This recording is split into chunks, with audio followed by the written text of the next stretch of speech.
என்னங்க, தமிழக வெற்றி கழக கொடி பாடல கேட்டுட்டு இருந்தீங்களா?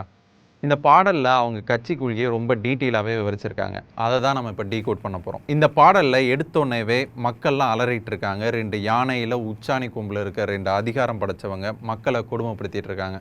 அப்போ வந்து மக்கள் தரப்புல இருந்து தலைவா வா அப்படின்னு கூப்பிடுற மாதிரி 2 பேர் பாடுறாங்க.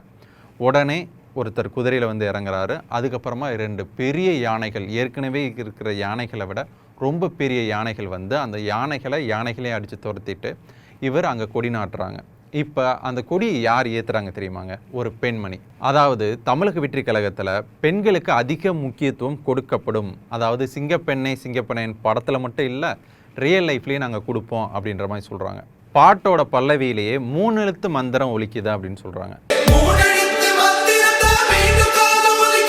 இங்கே 3 எழுத்து மந்திரம்னு யாரை குறிப்பிடுறாங்க அப்படின்னா எம்ஜிஆர். இங்கே விஜய். மீண்டும் அதே ஆட்சி மலரும் அப்படின்ற மாதிரி குறிப்பிடுறாங்க.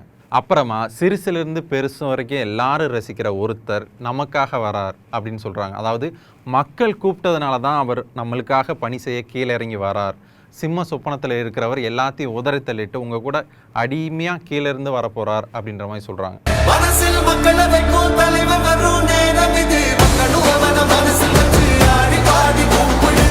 தமிழக மக்கள் இனிமேலாவது கரையில்லாத கைப்படைத்தவரான விஜயை ஏற்றுக்கணும் அப்படின்ற மாதிரி சொல்கிறாங்க. ஜாதி மதம் இல்லாத மனிதர்கள் தமிழ்நாட்டில் எப்போதும் இருக்கணும் அப்படின்றது தான் ஒரு ஃபோட்டோவில் காமிச்சிருப்பாங்க. அது லைனாக கூட இல்லை. அதாவது கிறிஸ்டியன், இந்து, முஸ்லீம் 3 பேரும் ஒரே ஃப்ரேமில் இருக்க மாதிரி காட்டியிருப்பாங்க. இது ஏன்னா இங்கே வந்து சாதி சமயம் இல்லாத ஒரு தமிழக மக்கள் உருவாகணும் அப்படின்ற மாதிரி அதில் சொல்லியிருப்பாங்க. அடுத்து கட்சியோட கொடி விவரத்தை விவரிச்சிருப்பாங்க.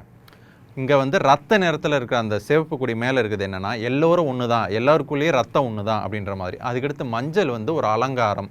அந்த அலங்காரமாக மக்கள் இருப்பாங்க, மகிழ்ச்சியாக இருப்பாங்க அப்படின்ற மாதிரி சொல்லுவாங்க. நடுவில் இருக்கிற அந்த நட்சத்திரங்கள் ஒட்டுமொத்த நட்சத்திர உலகத்தை போல் இந்த தமிழ்நாடும் ஜொலிக்கும் அப்படின்ற மாதிரி சொல்லுவாங்க.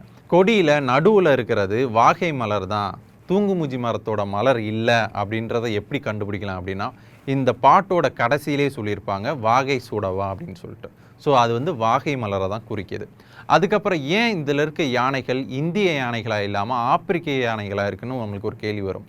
அதுக்கு என்ன காரணம் அப்படின்னா ஆப்பிரிக்க யானைகளோட பலமும் அதிகம், அதே நேரத்தில் ஆயுட்காலமும் அதிகம். நார்மலாக ஒரு இந்திய யானையோட ஆயுள் காலம் வெறும் 40 வருடங்கள் தான். ஆனால் ஆப்பிரிக்க யானையோட ஆயுள் காலம் கிட்டத்தட்ட 80 வருடங்கள் இருக்கும். இதோட பலமும் அதிகமாக இருக்கும், தந்தத்தோட அந்த வலிமையும் அதிகமாக இருக்கும்.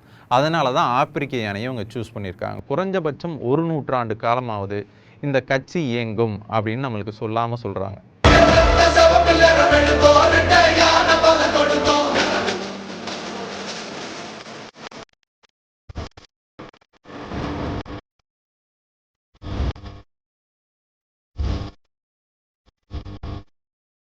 பாட்டோட கடைசிக்கு முன்னாடி சொல்லுவாங்க அரசனை கேள்வி கேட்க தளபதி வராரு அப்படின்னு சொல்லிட்டு.